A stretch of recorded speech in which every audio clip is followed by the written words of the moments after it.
사사기 14장 10절에서 20절 말씀을 보도록 하겠습니다. 삼손의 아버지가 여자에게로 내려가매 삼손이 거기서 잔치를 베풀었으니 청년들은 이렇게 행하는 풍습이 있음이었더라. 무리가 삼손을 보고 30명을 데려와서 친구를 삼아 그와 함께 하게 한지라. 삼손이 그들에게 이르되 이제 내가 너희에게 수수께끼를 내리니 잔치하는 이래 동안에 너희가 이것을 풀어 내게 말하면 내가 배도 30벌과 겉옷 30벌을 너희에게 주리라.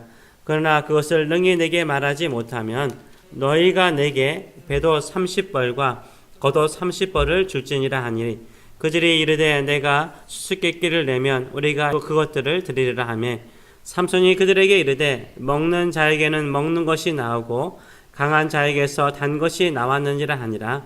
그들이 사흘이 되도록 수수께끼를 풀지 못하였더라. 일곱째 날에 이르러 그들이 삼손의 아내에게 이르되 너는 내 남편을 깨워 그 수수께끼를 우리에게 알려달라 하라. 그렇지 아니하면 너와 내 아버지의 집을 불사르리라. 너희가 우리의 소유를 빼앗고자 하여 우리를 청한 것이 아니냐. 그렇지 아니하냐 하니 삼손의 아내가 그의 앞에서 울며 이르되 당신이 나를 미워할 뿐이요 사랑하지 아니하는도다. 우리 민족에게 수수께끼를 말하고 그 뜻을 내게 알려주지 아니하도다 하는지라. 삼손이 그에게 이르되 보라 내가 그것을 나의 부모에게도 알려주지 아니하였거늘 어찌 그대에게 알게 하리요 하였으나 7일 동안 그들이 잔치할 때 그의 아내가 그의 앞에서 울며 그에게 강요하므로 일곱째 날에는 그가 그의 아내에게 수수께끼를 알려주매 그의 아내가 그것을 자기 백성에게 알려주었더라. 일곱째 날 해 지기 전에 성읍 사람들이 삼손에게 이르되 무엇이 꿀보다 달겠으며 무엇이 사자보다 강하겠느냐 한지라. 삼손이 그들에게 이르되 너희가 내 암송아지로 밭 깔지 아니하였더라면 내 수수께끼를 능히 풀지 못하였으리라 하니라. 여호와의 영이 삼손에게 갑자기 임하심에 삼손이 아스그론에 내려가서 그곳 사람 30명을 쳐 죽이고 노력하여 수수께끼 푼 자들에게 옷을 주고 심히 노하여 그의 아버지의 집으로 올라갔고 삼손의 아내는 삼손의 친구였던 그의 친구에게 준 바 되었더라. 아멘. 오늘 이 말씀을 가지고 수수께끼 같은 인생의 답, 수수께끼 같은 인생의 답이라는 제목으로 같이 은혜를 나누기를 원합니다. 삼손이 신부의 집에서 블레셋 풍습을 따라서 혼인잔치를 베풉니다. 혼인잔치가 7일 동안 진행되었습니다. 그 당시 풍습에 신랑 들러리로 30명이 있어야 했습니다. 그래서 그 동네 사람들이 30명의 젊은이들을 뽑아서 삼손의 들러리로 삼손의 친구로 삼아 주었습니다. 이때 삼손이 신랑 들러리들에게 수수께끼를 내죠. 12절과 13절의 말씀을 보게 되면 이렇게 내기를 내고 있습니다. 삼손이 그들에게 이르되 이제 내가 너희에게 수수께끼를 내리니 잔치하는 이래 동안에 너희가 이것을 풀어 내게 말하면 내가 배도 30벌과 겉옷 30벌을 너희에게 주리라. 그러나 그것을 능히 내게 말하지 못하면 너희가 내게 배도 30벌과 겉옷 30벌을 줄지니라 하니 그들이 이르되 내가 수수께끼를 내면 우리가 그것을 드리리라 라고 이야기를 하고 있습니다. 배옷은 바로 속옷을 말합니다. 삼손이 낸 수수께끼를 맞추면은 삼손이 신랑 들러리 30명에게 한 사람 한 사람에게 배옷과 겉옷을 한 벌씩 주겠다라고 내기를 걸었죠. 만약 신랑 들러리들이 맞추지 못하면 배도 30벌과 겉옷 30벌을 삼손에게 주기로 내기를 한 것입니다. 이 말은 신랑 들러리들은 수수께끼를 풀지 못하면 어떻게 되는 거예요? 자신의 겉옷과 속옷을 벗고 가야 되는 형편이 되어버렸습니다. 그래도 그들은 수수께끼를 풀겠다라고 약속을 하죠. 그 수수께끼가 무엇입니까? 14절의 말씀을 보게 되면 먹는 자에게는 먹는 것이 나오고 강한 자에게는 단 것이 나왔느니라 라고 수수께끼를 냅니다. 이 수수께끼를 나흘째 날까지 이 사람들이 풀어요, 못 풀어요? 풀지를 못해요. 신랑의 들러리들이 어떻게 합니까? 삼손의 아내를 협박하죠. 만약 삼손을 깨워서 그 답을 가르쳐 주지 않으면 너희 아버지의 집을 불살라 버리겠다. 협박을 한 겁니다. 결국 삼손의 아내는 삼손에게 우르메교로 답을 가르쳐 달라고 강요를 하죠. 7째 날까지 잘 참았던 삼손도요. 어쩔 수 없이 그 답을 블레셋 아내에게 가르쳐 줍니다.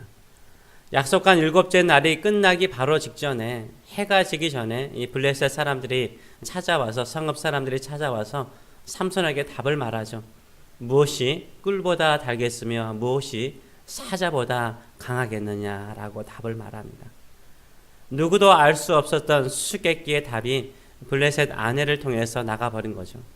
삼손이 이 수수께끼를 통해서 블레셋 사람들의 코를 납작하게 만들고요, 이스라엘 사람의 자존심을 좀 세워보고자 하였습니다. 그런데 오히려 삼손이 조롱거리가 되어버렸습니다. 결국 삼손은 딥나에서 멀리 떨어진 주중에 연안 도시 아스그론으로 가죠. 아스그론에서 블레셋 사람 30명을 죽이고, 아스그론은 블레셋 사람의 성읍이거든요. 거기에 블레셋 사람 30명을 죽이고 옷을 구해서 들러리 30명에게 줍니다. 그리고 도저히 화를 참을 수 없어서 아버지의 집으로 돌아가 버리죠. 그러자 삼손이 블레셋 아내를 버렸다라고 생각하고 장인은 삼손의 아내를 신랑 들러리 중에 한 사람에게 주어버립니다. 왜 삼손은 즐거운 혼인잔치에서 수수께끼를 냈을까요? 재미를 위한 것일 수도 있겠죠. 수수께끼는 삼손의 아내에게 그 답을 알려주기까지는 오직 삼손 혼자만이 아는 것이었습니다. 반드시 삼손이 이길 수 있는 수수께끼를 낸 거죠. 이 수수께끼를 통해서 삼손은 젊은 사자를 찍어 죽인 것처럼 블레셋 사람들의 높은 자존심을 꺾어버리고자 하였습니다. 근데 거기에도 뭐가 있었습니까? 벌꿀이 있었어요. 벌꿀이. 바로 이 세상의 가장 달콤한 꿀이 무엇입니까? 사랑하는 여인의 달콤한 말이었습니다. 삼손의 아내는 울면서 답을 가르쳐 주지 않으면 나를 사랑하지 않기 때문이라고 울먹입니다. 마지막 7째 날까지 잘 참았던 삼손도 그 답을 아내에게 결국 말해줘 버리죠. 인생은 수수께끼와 같습니다. 수수께끼와 같이 답을 찾기라는 것은 쉽지 않습니다. 그러나 하나님의 영이신 성령을 체험한 사람은 어떻습니까? 그 수수께끼의 답을 알아요. 삼손이 젊은 사자를 염소 새끼를 찢듯 이길 수 있었던 것은 바로 성령께서 강하게 임하셨기 때문인 거죠. 즉 세상 사람들에게는 수수께끼와 같고 우리 믿는 사람들에게 놀라운 체험이 되는 일은 무엇입니까? 성령께서 내 안에 임하신 거예요. 나의 삶 속에 임하신 거예요. 내가 성령의 능력으로 승리를 하는 것입니다. 하나님께서 내 안에 역사하는 놀라운 체험인 거죠. 내 힘이 아니라 성령의 힘을 통해서 승리하였던 체험인 거죠. 이것은 세상 사람들도요 쉽게 이해하지 못하고 그 답을 찾지 못합니다. 근데 이 비결을요 자랑거리로 삼아서는 안 되죠. 삼손이 왜 이 수수께끼를 블레셋 사람들에게 냈을까요? 이 수수께끼의 답은요 삼손 혼자만이 아는 거예요. 삼손의 부모도 모르고 삼손의 아내도 몰랐습니다. 만약 삼손이 이 수수께끼를 이긴다면 삼손은 배옷과 겉옷 30벌을 얻는 큰 수익도 있을 뿐만 아니라 자기 자신을 자랑할 수 있죠. 수수께끼의 답을 가르쳐 줘야 되잖아요. 삼손 자신이 맨손으로 젊고 용맹한 사자를 염소 새끼 찢듯이 죽였던 자신의 무용담을 말하게 되잖아요. 결국 성령께서 행하신 일을 삼손 자신의 자랑거리로 만드는 결과가 될 수 있었습니다. 우리가 하나님의 은혜로요 성령의 놀라운 은혜와 능력을 체험할 때가 있습니다. 세상 사람들은요 이것을 아무리 머리 싸매고 알고자 해도 알지 못하는 일이죠. 그렇지, 우리가 신앙생활하면서 정말로 이거는 세상 사람들이 이해할 수 없는 그런 하나님의 놀라우신 은혜로 풀리는 역사가 있었잖아요. 그래서 은근히 우리 이 마음속에 뭐가 있어요? 이것을 자랑하고자 하는 마음을 가질 때가 있어요. 성령께서 행하신 일을 나의 자랑거리로 삼고자 하는 유혹을 받을 때가 있습니다. 이때 가장 소중한 영적인 체험을 소중하게 여기시는 저 여러분 되시길 축원합니다. 내 힘으로 내 능력으로 이룬 게 아니잖아요. 하나님께서 성령께서 도와주신 귀한 영적인 체험이잖아요. 이것을 자랑거리로 삼을 것이 아니라 더 귀하게 여기시고 성령의 충만함을 간구하시는 저 여러분 되시길 축원합니다. 나만의 영적인 체험과 비밀이기 때문에 더욱 성령의 능력을 귀하게 여기시고 성령의 충만함을 간구하며 그 능력 안에 살아가시는 저 여러분 되시길 축원합니다. 삼손이 아스그론에서 블레셋 사람 30명을 쳐 죽일 때에도 누가 임하십니까? 여호와의 영이 삼손에게 갑자기 임했다라고 말하고 있어요. 어쩌면 이렇게 어리석은 삼손을 그대로 내버려 두셔도 되는데 성령께서 삼손에게 또 임하세요. 그리고 아스그론에서 블레셋 30명을 쳐 죽입니다. 삼손이 처음으로 블레셋 사람을 쳐 죽인 사건이죠. 그런데 이 전쟁은 무엇을 위한 전쟁이었습니까? 수수께끼를 푼 사람에게 줄 옷을 구하기 위해서 싸운 전쟁이었습니다. 삼손 한 사람이 장정 30명을 이겼다는 거 놀라운 거예요? 놀랍지 않는 거예요? 그렇죠. 놀라운 거죠. 놀라운 거죠. 우리는 뭐 한두 사람 패기도 힘들잖아요. 30명을 이겼다는 거 대단한 것입니다. 삼손이 자충우돌하면서 뭔가를 하려고 하는데 너무나 개인적이고 너무나 감정적이고 아무런 계획이 없어 보입니다. 삼손의 능력이 드러나기 시작한 거죠. 젊은 사자를 맨손으로 때려잡는 능력이 드러났고요. 이제는 블레셋 사람 30명을 쳐 죽일 수 있는 능력이 드러난 거죠. 서서히 삼손의 능력이 드러나면서 블레셋과 싸우는 용사로 등장하기 시작합니다. 지금까지 이스라엘 사람 한 사람도 누구 하나도요 감히 블레셋과 싸워보려고 하지 않았어요. 능히 싸울 수 있다라고 생각하지 않았어요. 사자의 코털을 건드린다라고 이스라엘 사람들은 생각을 하였어요. 벌벌 떨었던 거죠. 근데 삼손은 어떻습니까? 동물의 왕 사자도 맨손으로 때려잡습니다.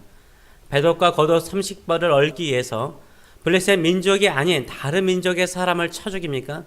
아니죠. 오히려 블레셋 민족 사람 30명을 쳐 죽여요. 삼손의 마음에 블레셋을 두려워하는 마음이 있었다면 이렇게 못했을 것입니다. 삼손은요, 자신이 싸워야 할 대상이 블레셋 민족임을 분명히 알았어요. 왜요? 하나님께서 삼손을 블레셋의 압제에서 이스라엘을 구원하기 위해서 부르셨기 때문인 거죠. 40년 만에 처음으로요, 삼손 혼자 블레셋 사람과 싸워 이깁니다. 우리는 삼손의 모습이 너무나 어리석고 감정적이라고 생각할 수 있습니다. 그러나 블레셋 민족에게는 이스라엘 가운데 블레셋과 맞서 싸우고자 하는 용사가 있음을 보여주는 계기가 돼요. 혼자서라도 감히 블레셋을 향해 겁없이 도전하는 용기를 가진 사람이 등장한 것이죠. 삼손이 이스라엘 땅에 있기 때문에 블레셋 민족이 이스라엘 민족을 함부로 할 수 없는 주저함을 느끼게 만듭니다. 우리는 삼손처럼 힘센 용사는 아닙니다. 그렇다고 이 세상에 힘이 세고 강력하다고 우리가 당하며 끌려다닐 수는 없는 거죠. 믿음으로 싸워나가시는 저 여러분 되시길 축원합니다. 한 사람일지라도 믿음의 사람이 다시 한번 일어나서 이 세상에 아직도 믿음의 사람, 성령의 사람이 있음을 보여주시는 저 여러분 되시길 축원합니다. 교회를 가볍게 여기고 복음을 가볍게 여기고 예수의 이름을 가볍게 여기는 이 시대 속에서 삼손과 같은 단 한 사람이라도 일어나서 교회가 죽지 않았다고, 우리가 믿는 하나님의 살아계심을 선포하고 믿음으로 싸워나가는 한 사람이 필요한 거죠. 그럴 때 성령은 임하시는 거예요. 우리가 세상을 향해서 싸우고 구원의 복음을 전파하며 하나님을 믿는 하나님의 백성이 이 땅에 있음을 보여주고자 외치고 믿음으로 나아갈 때 성령께서 반드시 역사하십니다. 우리의 힘이나 우리의 지혜가 아니에요. 우리도 삼손처럼 자충우돌하며 생활할 수 있죠. 그러나 나는 이 세상을 따라가는 사람이 아니라 주의 복음과 예수 그리스도의 제자로서 살기를 원합니다. 맞서 싸우기를 원합니다. 이렇게 나갈 때 성령께서 우리에게 임하시고 세상 사람들이 알 수 없는 능력으로 우리를 도와주실 줄 믿습니다. 수수께끼와 같은 인생의 답은 무엇입니까? 성령을 통해서요, 이 세상의 강력한 적을 승리하는 능력이에요. 우리가 어디에서 그 답을 찾을 수 있습니까? 오직 기도하면서 성령의 충만함을 간구하고 성령의 충만한 능력을 가지고 이 세상을 승리하시는 저 여러분 되시길 축원합니다. 기도하겠습니다. 살아계신 하나님 아버지, 세상이 너무나 크고 강하게 보이면 싸우고자 하는 용기조차 없을 때가 있습니다.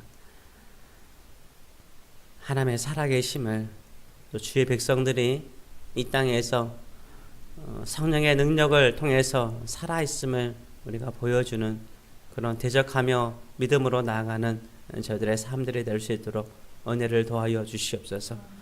이 시간에 간구합니다. 주여, 세상 사람들이 이해할 수 없는 성령의 충만함을 우리 각 사람에게 주시옵소서. 성령의 지혜와 성령의 능력과 성령의 힘을 우리에게 주셔서 우리가 능히 세상을 이기는 믿음의 사람들이 될 수 있도록 축복하여 주시옵소서. 감사드리며 예수님의 이름으로 기도합나이다. 아멘.